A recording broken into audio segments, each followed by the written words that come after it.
So hello everybody and welcome to this, which I think is the 17th, 18th Co-op Women's Voices. I'm losing count.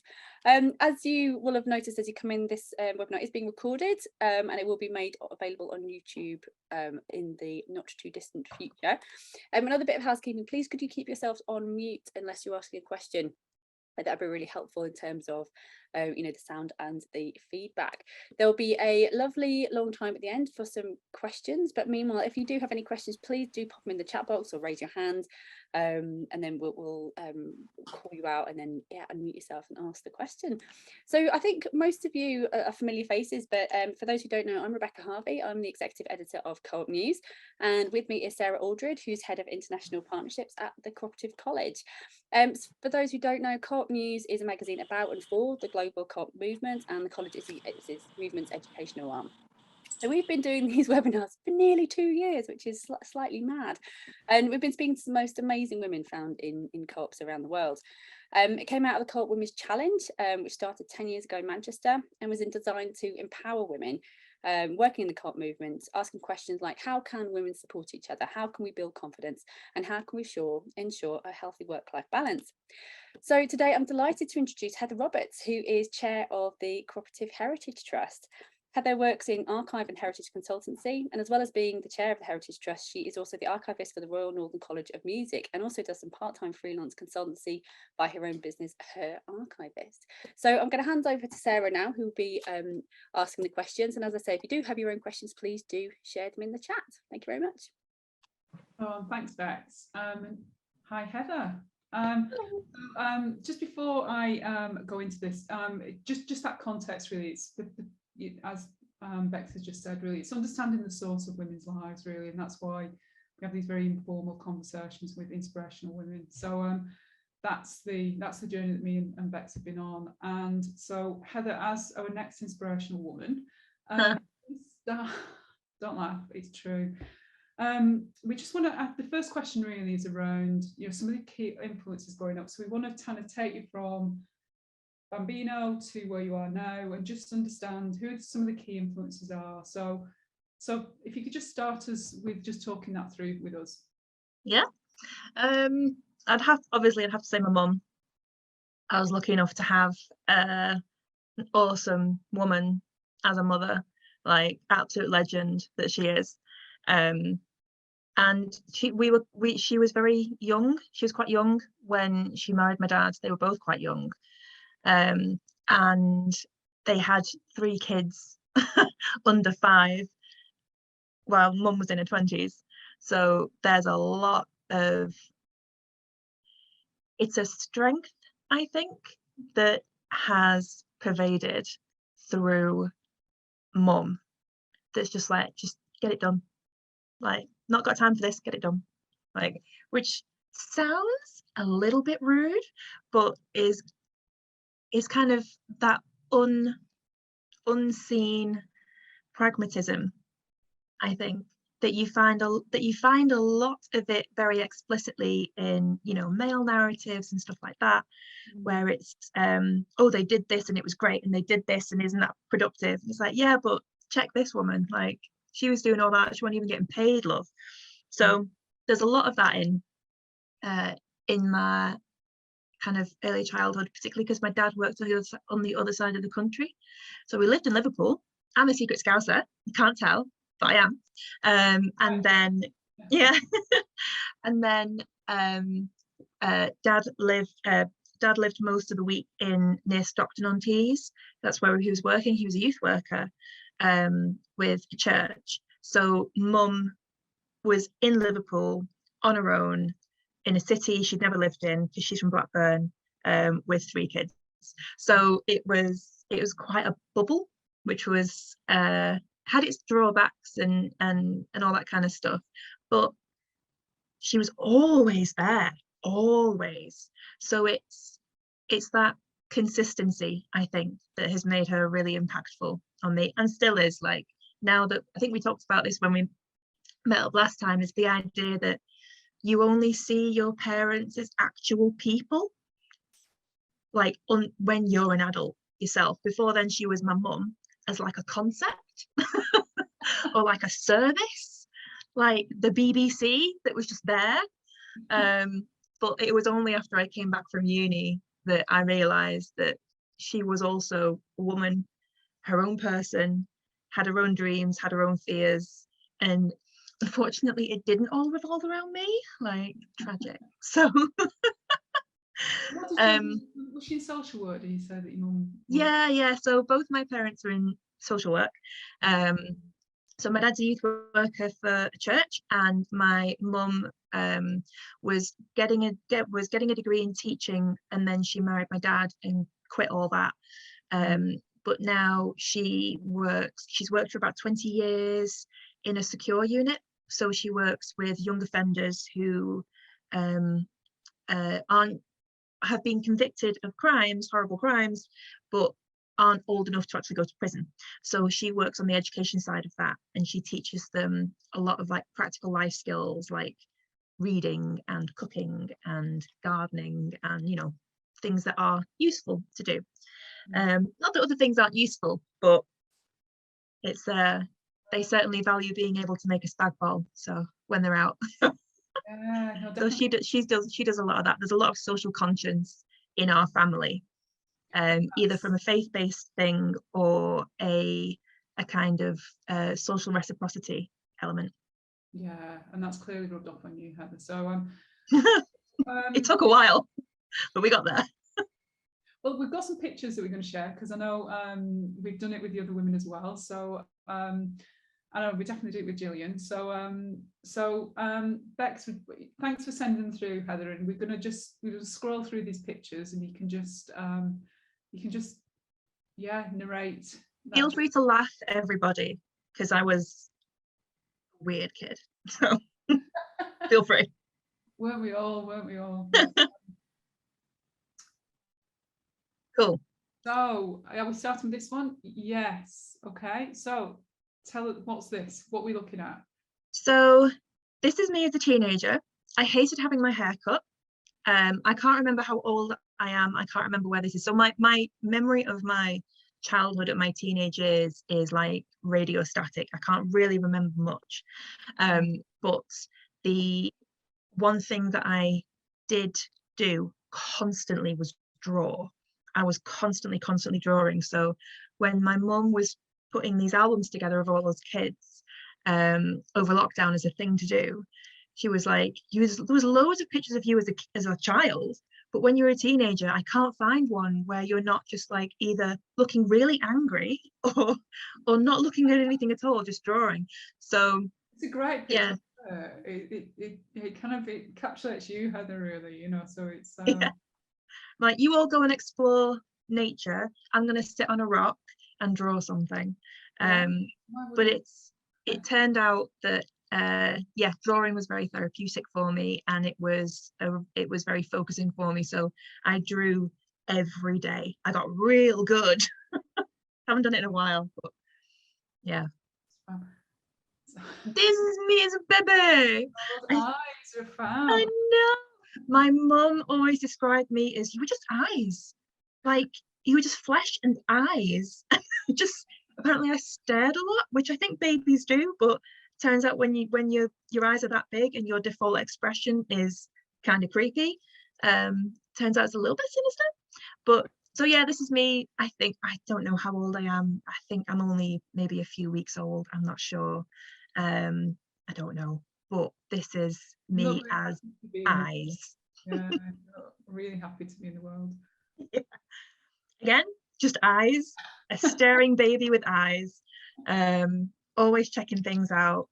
And that's my little sister. So I'm on the left. My little sister Hope is on the right. She's an incredible woman in her own right. And yeah, we are thick as thieves as much as we can be. But yeah, that's my little baby sister Hope. You cutie.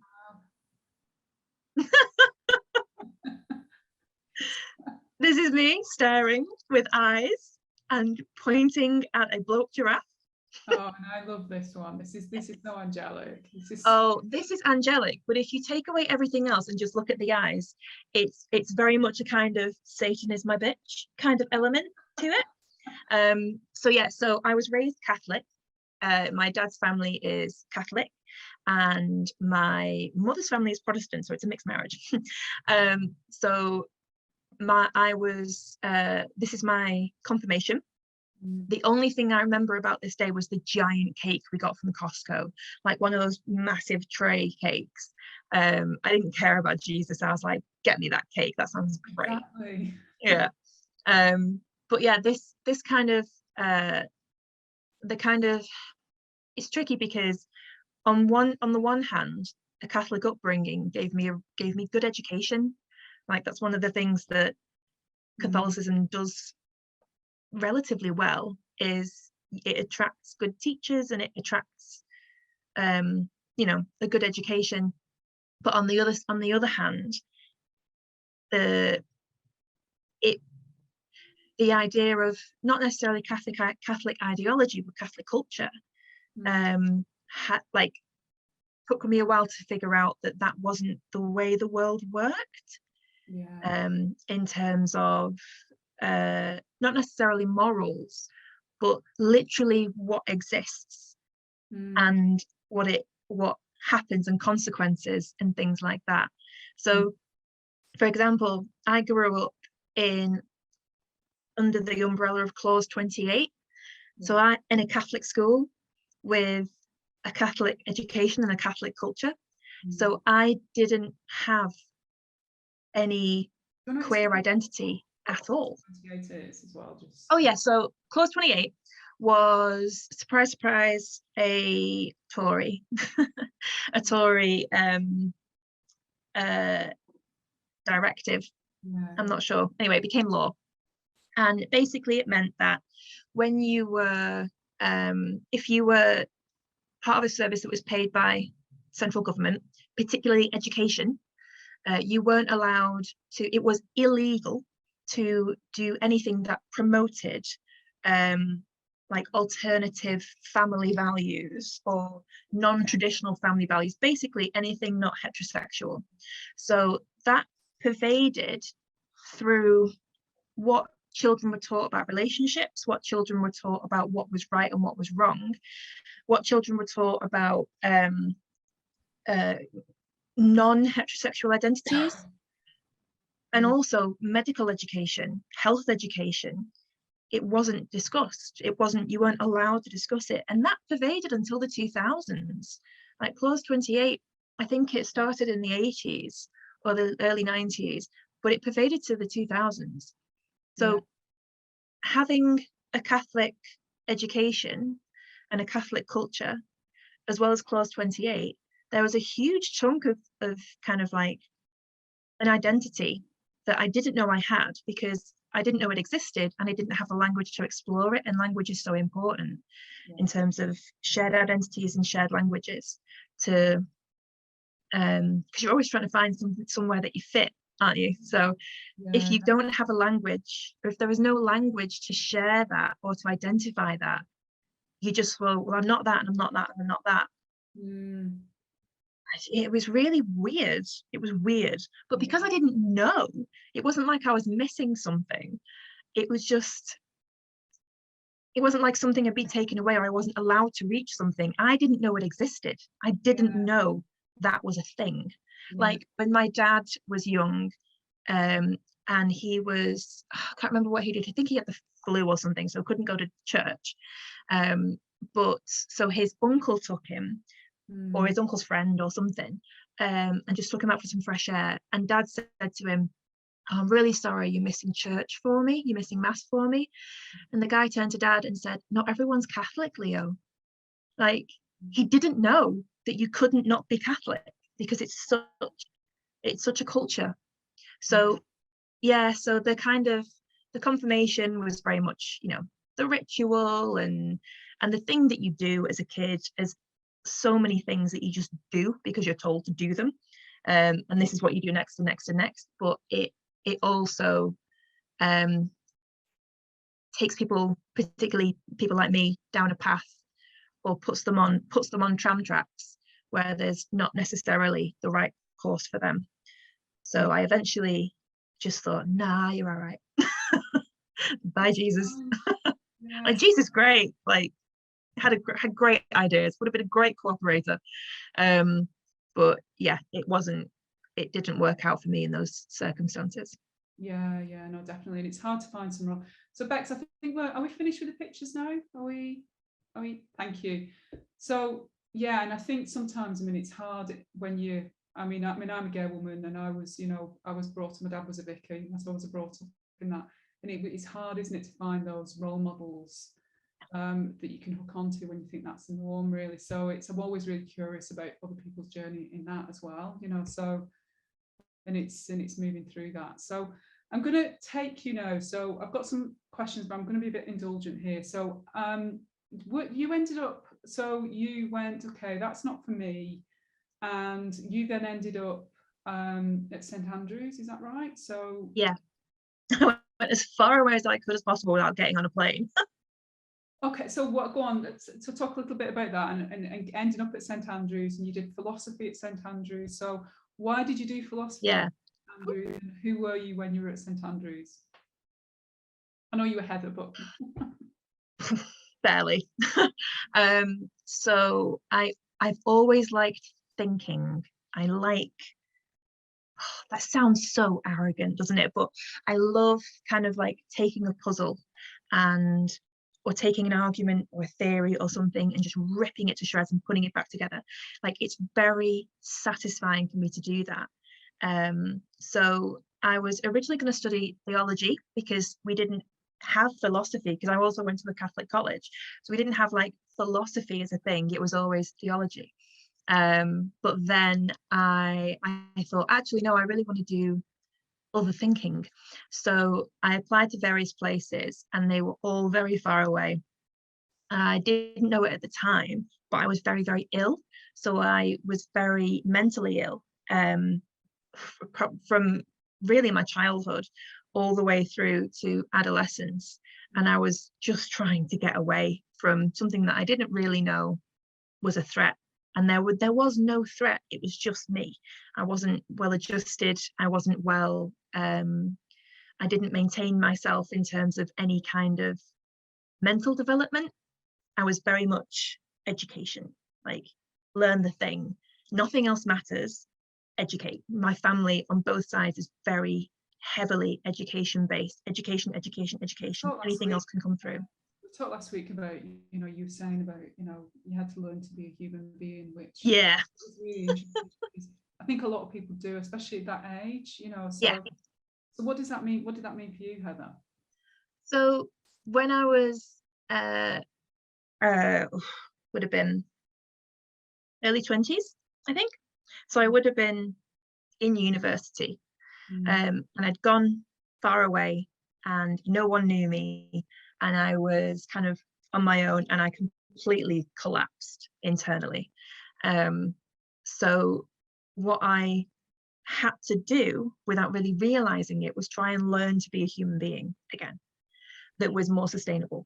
So it was things like, I didn't know what was an appropriate reaction to social situations. I didn't know what was an appropriate way to talk to someone outside of a set role. So, for example, as a student, or as I worked in kitchens and things like that. So as a cleaner, I didn't know how to talk to people outside of that. So what I did, I know it was so bad.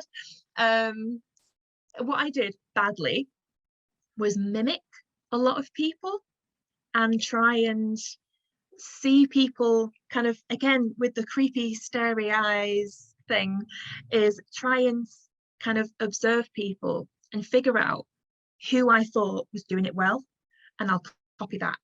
And I'll try and kind of jigsaw myself together. But I couldn't invent my own jigsaw pieces. I had to find other people's bits and put it into my jigsaw, which meant there was a lot of gaps, and trying to smash things into place when they really didn't fit. So it's a fascinating analogy, this, isn't it? It's, yeah. because we all do it, I think. We all make our own jigsaws. Like, we are basically just jigsaws of, you know, bits that we've invented, bits that we've created, or bits that we've acquired, stolen, like grew up with, you know, that kind of thing. But I was very much, I only had a few pieces left, if we're extending the metaphor. I only had a few pieces left that were keeping me going. So I needed to find some that would just bring me into some kind of picture, like give me some kind of image of a human. So I stole from other people. And some of them were terrible, like particularly if we go back to kind of queer identities, the main queer identities that were around at the time were these really scary lesbians, like terrifying, like Vanilla in Manchester on a Saturday night, like bloody hell, scary people. So I thought that was what a lesbian was, because again, we were still in clause 28. There was or we might have just come out of that. There wasn't social media really. There was maybe a bit of Facebook, but there wasn't anything like that. So it kind of, the only ones that we got fed were, you know, like Real World Seattle and all that kind of stuff, and Big Brother, and it's just scary people. So I did not identify with that, but I thought, well, if I'm a gay woman, that's a gay woman, I'm gonna try and do that. But it failed spectacularly, because I'm not a scary person. I'm a scared person, but not a scary person. I mean, I could talk to you for hours about, you know, that sense of false identity to fit in, especially when you're coming out as well, and it's that journey to just to get back to yourself, you know. But you have to get a role. But I want to bring you, because I want to bring you then through. So, you know, the chair of, you know, the Heritage Trust. You know, you're an archivist. You do amazing things now. So one of the things we're always interested in is how do those values, or what ideals, what key ideals. So you've talked about kind of, you know, this Catholic, you know, a strong mother, you know, you've talked about kind of, you know, realizing your own sexual identity. But what is it within all that? You know, you're in your early 20s, you're making choices about your career. What are some of the key ideals that you've taken with you that have shaped your career? Yeah, I think the main thing, particularly being an archivist, is problem solving. I love problem solving. And basically archives are just a big problem. It's a big puzzle that you have to figure out, whether it's a box of stuff, or like when I started at the Co-op, Gillian will remember this, and I was being sent down to basements that, you know, all under Shude Hill. And there was hundreds and hundreds of boxes that were basically pieces of a puzzle that I was playing with and fitting together. Loved it. It was great. Heather, was that a co-op group, was it? Did you start there? Okay. Well, so I started with the Co-operative Heritage Trust when it was kind of managed by the Cooperative College. Yeah, that's how but it was the Cooperative Group's archive for the 150th that I was kind of like collecting, because they knew they were moving out of their buildings. So they were like, we've been shoving stuff down the basement for like 150 years. Maybe we should probably go and find what's there. And it was gorgeous. I loved it. It was problem solving. It allowed me a lot of time alone, which I really appreciated at the time, because again, I was still coming out of this illness. So I could just go into the basement for like 7 hours on my own and just do it. It was great. It was very satisfying. I realized I was very good at it, in terms of finding stuff, asking the right questions, putting things together. And it I think, particularly working with a cooperative collection, it highlighted the idea of archives as political, whereas before that wasn't something that I thought would not necessarily interest me, but that wouldn't be a driver for the kind of work that I then sought out. I was very lucky in that when I came back from university, my parents could afford to keep me at home for a little while. So So I did have the luxury of being able to choose some things. Yeah. So when I had the option basically to go for a traineeship at the college with the Co-operative Heritage Trust, and do that. It was, I know it sounds a bit wishy-washy, but having being in your early 20s and being able to have any kind of choice in where you can make your money is a privilege. It really is. So working with the Co-operative Heritage Trust, it's like, right, I'm going to go for a traineeship. It's only for a year, but I'm going to do it, and I'll just do it. And it kept finding stuff, so it just kept getting extended. So I ended up working for over 2 years with that place.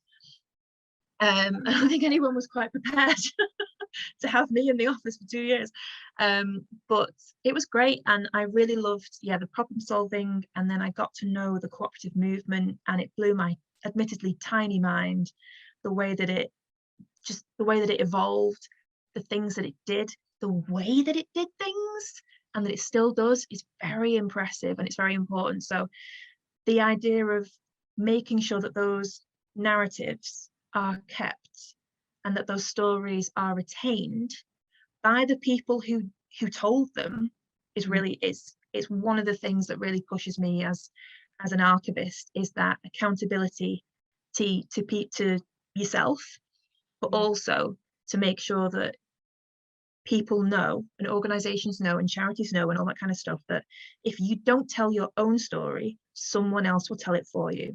And that's where you get lies, and you get mistakes, and you get omissions. Whereas the cooperative movement is such an important story to tell.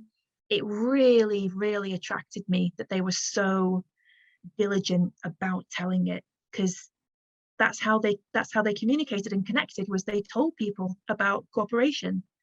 And they made those records. It really is, I mean, obviously I'm biased, but it's really cool.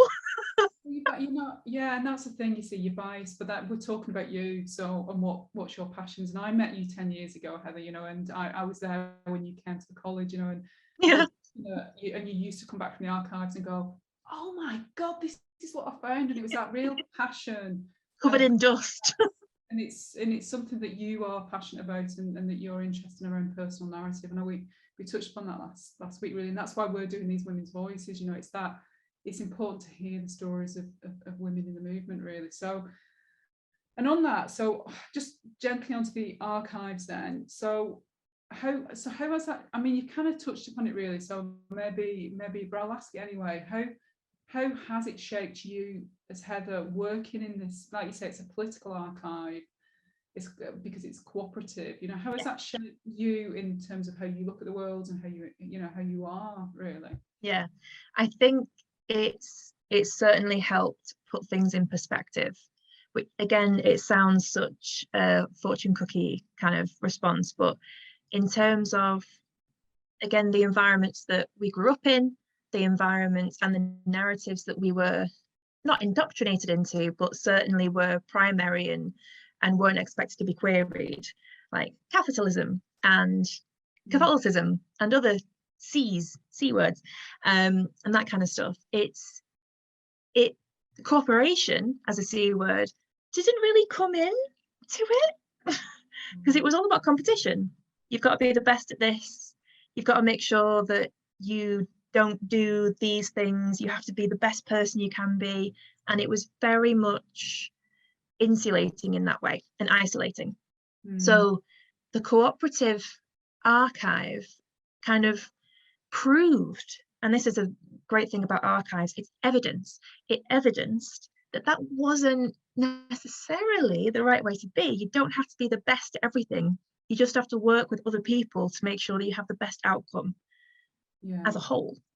And the best outcome isn't without its flaws, but it's the best outcome.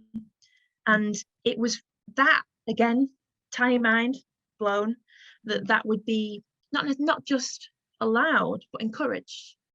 Is work with people, share things, do things collaboratively. It works. And it worked.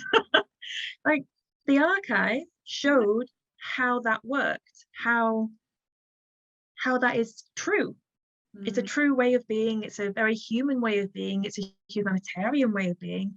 And that I try to take that forward into things like my other freelance work with other organizations, or the way that I work with a royal conservatoire, the Royal Northern College of Music, which is, can sometimes be conservative with a small c, sometimes conservative with a big C.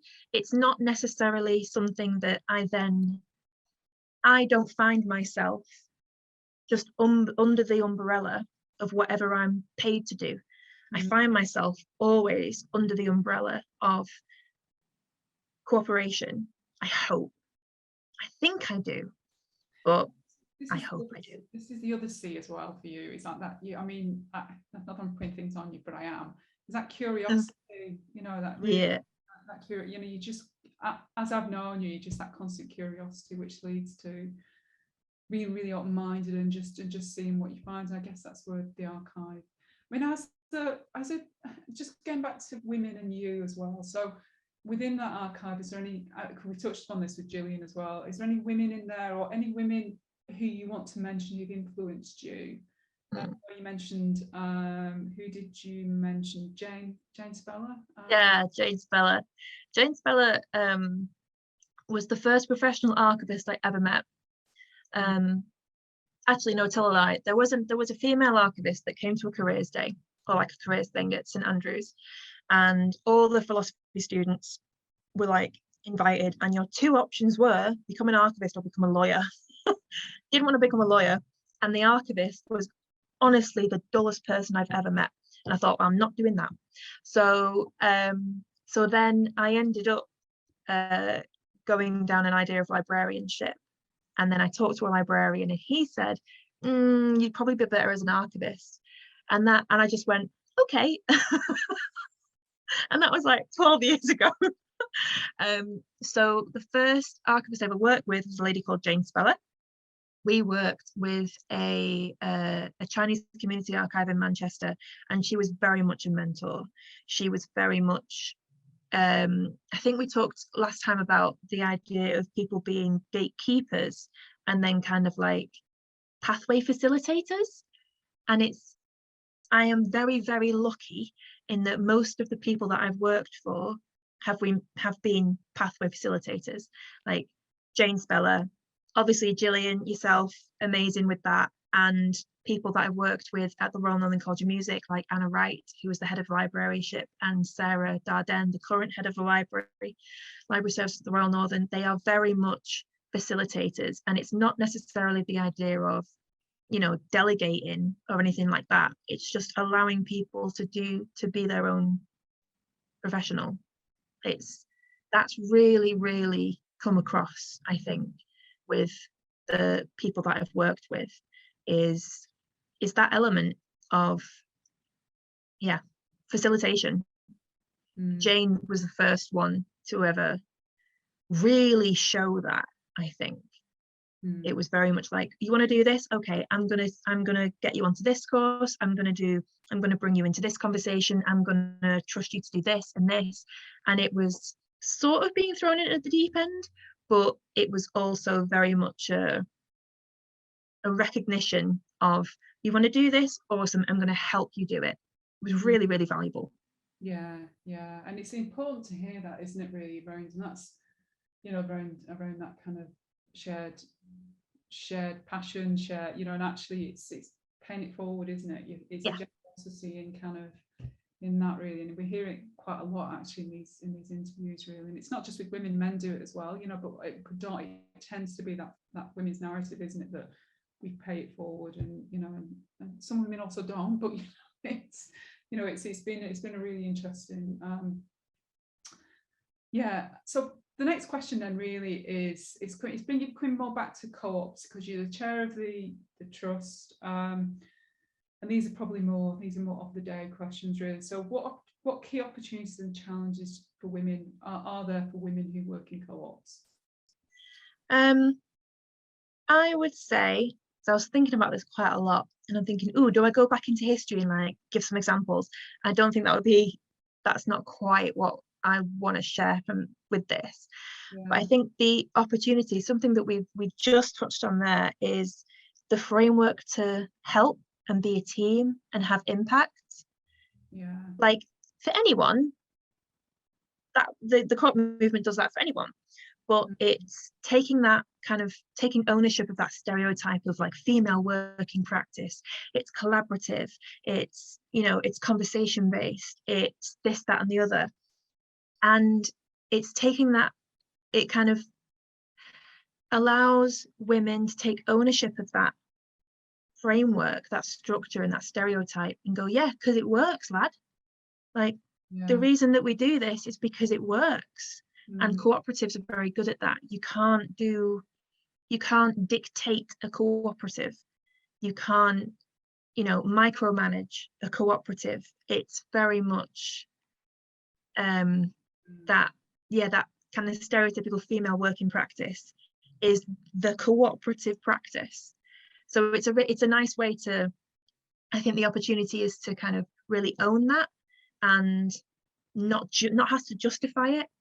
Is like, you know, oh, I think it works this way, I think it'd be better if this way. No, this is the way we should be working anyway. And it just so happens that it's always been assimilated with a female working practice. I think an issue, and again, this is like with anybody and anything, but is that work-life balance. Because even though, you know, if you work in the cooperative movement, you probably don't live in one, in terms of the structures and the policies. And like, we live in a Tory, I was going to say a very rude word then, but yeah, we live in a Tory capitalist government. I wouldn't say democracy, but I'll say government. And you still have to live in that, and you still have to function in that, even if you work in cooperatives and you make money in cooperatives and you have your cooperative ideals. You still have to work and not necessarily abide by, but consider the Tory capitalist government in which we live. So this is just in England, in Britain, but there's it's particularly like outside of co-ops, within the unconscious, like sexism that shapes thoughts and actions and motivations, and the idea of consequence, the idea of what you should be, what you shouldn't be, and where your priorities should lie in your spare time. It's still family. It's not personal growth. It's not this, that, and the other. It's still very much, you know, the female private realm is inside the house with the kids, whereas that's not necessarily still an issue with like ideas of male private realm. That's still quite outgoing. Like, oh, they'll be doing sports, or they'll be doing this, or they'll be doing that. And it's recognizing that there is an opportunity within the cooperative movement as a cooperative colleague, but there is no point at all in martyring yourself for a movement that does not fit with the realities of living in this country. So work-life balance. Yeah, and it's fascinating because there's been my mate Sarah Vicari, actually, who heads up the Around the World .co. She did her research on that. Is that schools of democracy, cooperatives, even though the cultural context with outside co-ops, even if there's often a disconnect. So she did her work in Brazil, you know, the work we do, the college does in Africa. There is a cultural disconnect sometimes with so it's empowering women within the co-op. You know, you can talk about all kinds of stuff. So it can be these incubators for growth. When you then see in a paradox externally, which we are in the UK now, where it's becoming much more to the right. Yeah.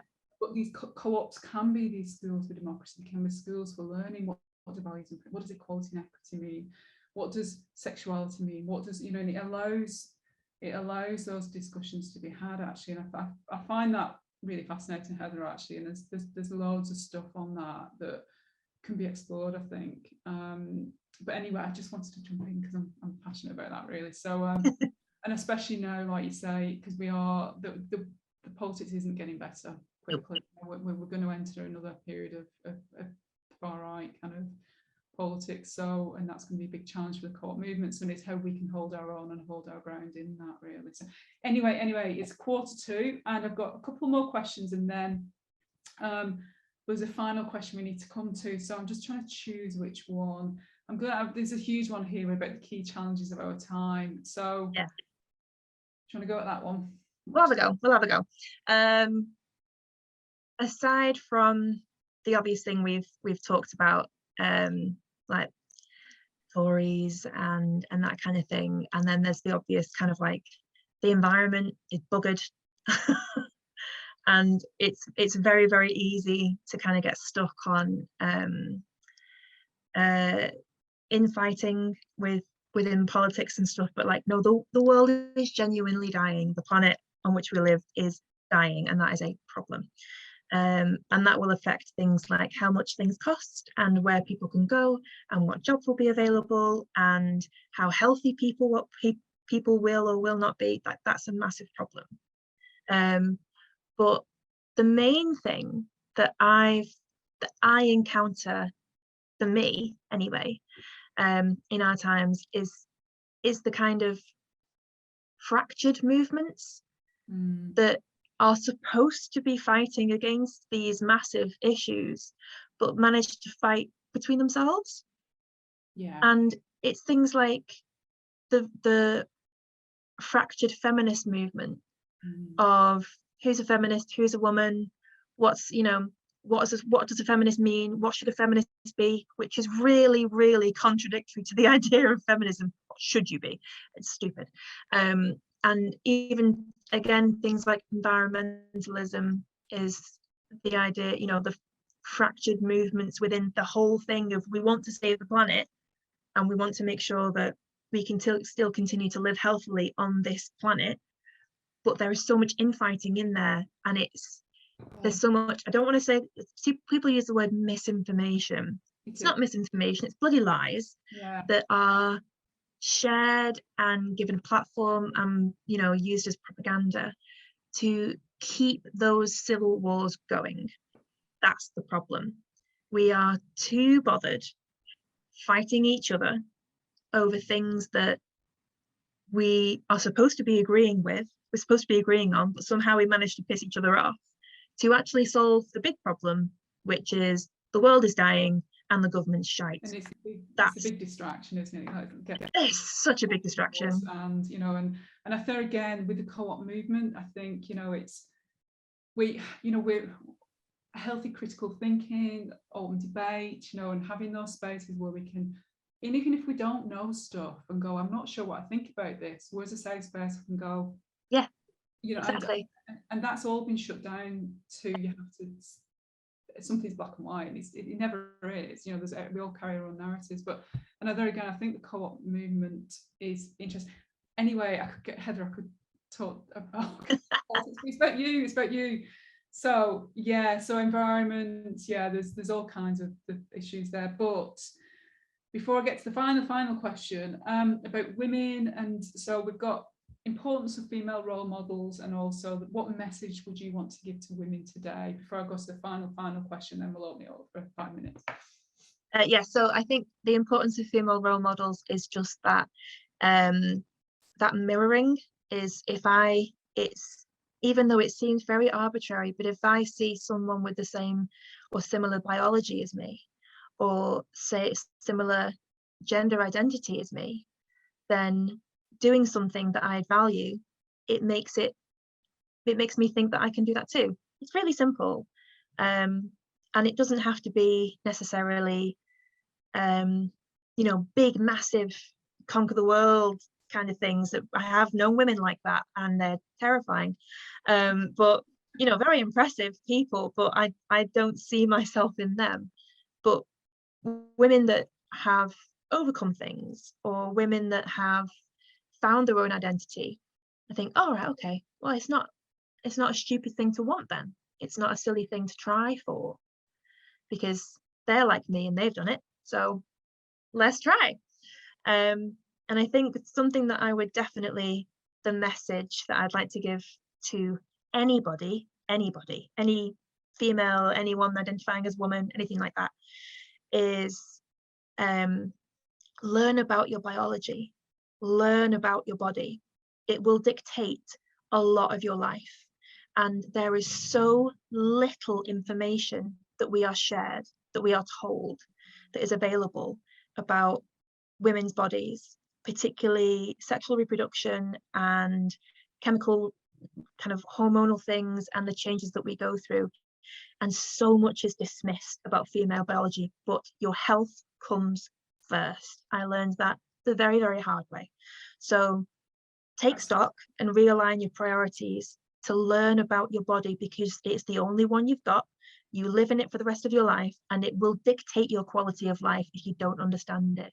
Particularly things like menstruation and pregnancy and menopause and all that kind of stuff. Like, it is constant barrage of stuff that we're then expected to rise above because we're feminists. It's like, no. That's not what a feminist means. Yeah, no, that's not my kind of, that's not what I want to. You can do it in spite of. It's like, no, I'm going to do it with all this that's going on. Yeah, this is really, you know, once a month I feel like I'm going to drop down dead, and I allow myself to drop down dead. Yeah. Don't fight it anymore. So I love doing it. I've never had this response before, and it's fascinating. I mean, I'm a woman going through the menopause, and it's just, that's all me and my mates talk about. You know, it's that navigating your way through, and it's interesting about doing it with, you know, fighting against. It's that, how do you integrate that experience and stuff. That is fascinating, Heather. Thank you for that. So the final question before I open it up then is the same one we asked Gillian. Is, if you are stranded on a desert island, what 3 items would you take with you to sustain you? Okay. 1, my dog. 100%, my dog. Not only is he gorgeous and clearly a fearless protector of the floor, but he's a retired hunter. So go and get me a rabbit, lad. That'll be, and, you know, bring it back. He's not good at that, but, you know, go and get it. So yeah, dog. Menstrual products, either actual menstrual products or just like a lifetime supply of pill, because I don't want to be worrying about that. Like, bugger that. And then I think I'm going to be really cheeky and ask for a solar powered glamping pod. Bex, what do you think? Me and Bex are the arbiters of this. What do you think? I'm going to say no to that. Heather. Heather. You can have the pod, or you can have the solar panels, but the pod would come unfurnished. So you can have your dog and your menstrual products in the pod. I'll go with that. Yeah, I'll go with that. Normally it's me who's the harsh one, actually. So okay. A solar power glamping pod, flipping it. I actually want one now. Me too. Perhaps, I mean, if you're going to be stranded, make it a holiday. Okay, so that has been always, it always is, Heather, speaking to you is very insightful and engaging. So thanks for that. And now we've done 50 minutes, so we've got 10 minutes if we want, you know, to ask any further questions and follow up, just while we've got Heather. And if not, I might have another couple, but hey, Tanya, good to see you. Hi, Tanya. Hi. I just wanted to say that I've only met Heather within the last year, so through the Heritage Trust, but I think she inspires quite a few of us really, and helps us, because I think didn't know Eva's background or anything really about her, but only a professional life. So it's really interesting. So thank you for sharing your inner self, as we say. I think it's really interesting, and it's also, I always like to understand the person who I work with, because it enables you to think why they think that way sometimes, and I think that's really important. But I just think it's just really nice to be able to work with somebody else that I haven't worked with before, and to learn from each other. So I hadn't really got a question, but I just wanted to take that opportunity. Oh, thanks, Tanya. Yeah, thanks. That's lovely.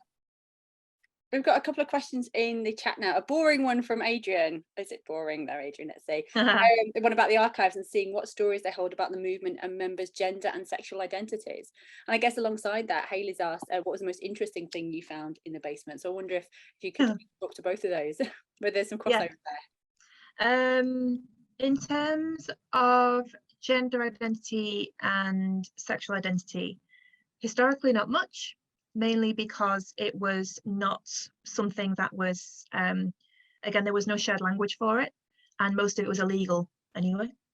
Funnily enough, it was never illegal to be a lesbian or to be a gay woman, because it wasn't like they thought, well, that's definitely not going to be a thing. Why would anyone do that? There's no point making something imaginary illegal. And then we're all in the corner like, thank you for that.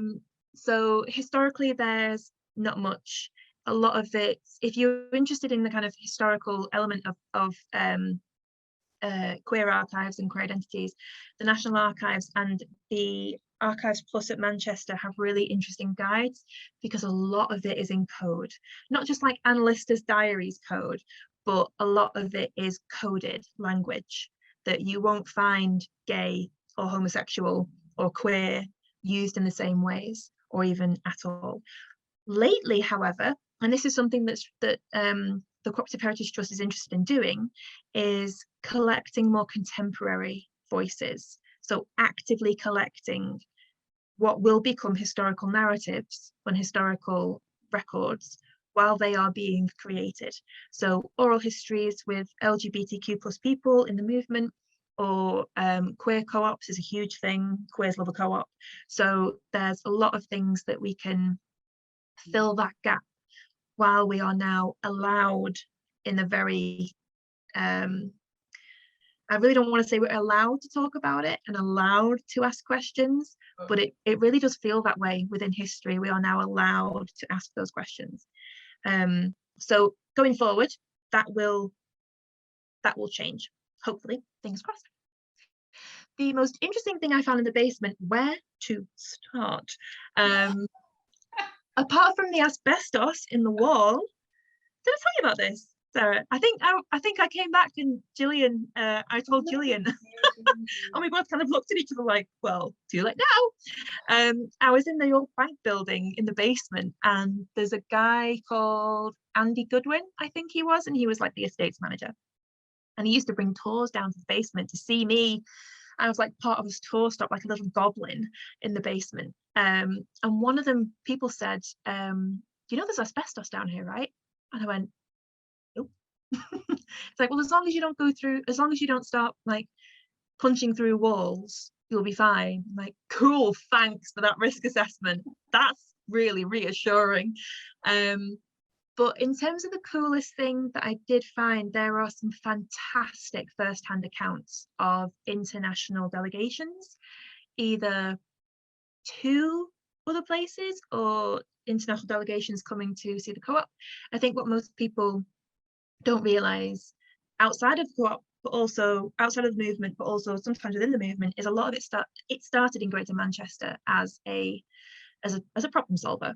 Like, it was the first kind of official set the foundation for a movement. It was started in Greater Manchester. So Greater Manchester became a kind of like pilgrimage, and it still is. You still get people from all over the world doing a pilgrimage to the Rochdale Pioneers Museum to stand in the original shop. So the accounts of people going to other countries to trade cooperatively, as much as you could do back then, is really interesting. Like, it's not fair trade TM, but it's as fairly traded as they could manage in the time when the Industrial Revolution, the international slave trade, the kind of you know, slum cities were booming, because that was the way rich people stayed rich. The movement was trying to do it via conversations and do it ethically and mindfully and conscientiously, and the first-hand accounts of those are fantastic. They're really, really interesting, particularly when you get the very British one that I'll always remember, and the guy was in, I want to say, Greece. could be wrong with it, but I think it was Greece. And he was in a hotel, and he had like a local guide to kind of like help him around. I think they were looking for raisin, like they were doing some sort of thing with raisins, to get raisins into the Cooperative Wholesale Society so that retail co-ops could sell raisins to their members. And there was an earthquake, and he slept through it basically.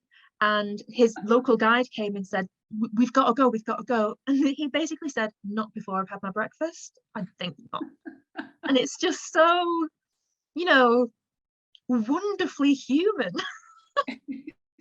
Business records are so incredibly dry because they have to be, because they are written to be read by people. So they're written to be under scrutiny, but it's these, so they're very vague. So like this thing was discussed and something was decided, cool. But these first-hand accounts of these reports that were sent back to the co-op are fantastic. They are so interesting. So that was one of my favorites. Yeah, definitely. So any more questions before we say thank you to Heather?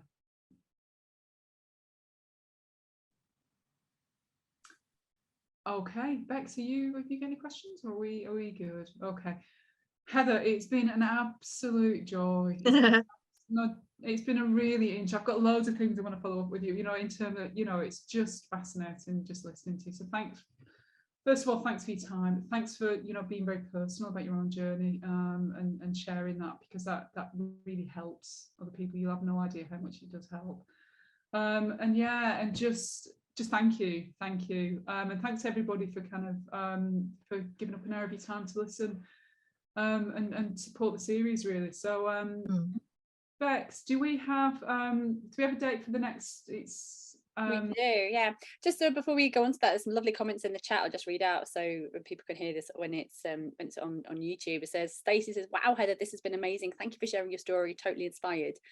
Jenny says, amazing, very insightful. Thank you. And Gillian says, it's wonderful to see that CHT is in such great hands for the future. And there's also thanks from Tanya, and also thanks from Heather to everybody else as well. That's fantastic. Thank you very much. Our next Co-op Women's Voices is on the 21st of September, and it's Pauline Green. It will be joining us. So for those who don't know Pauline, I think most people do. So she used to be at Co-ops UK. She was an MEP. She's been a policewoman. She's been at the ICA. She's a kind of a cooperative wonder woman, as are all our women who come on this. But it'd be an honour to speak with Pauline next month. Yeah, so thank you very much, Heather, and hopefully see everybody else on the 21st. Thank you.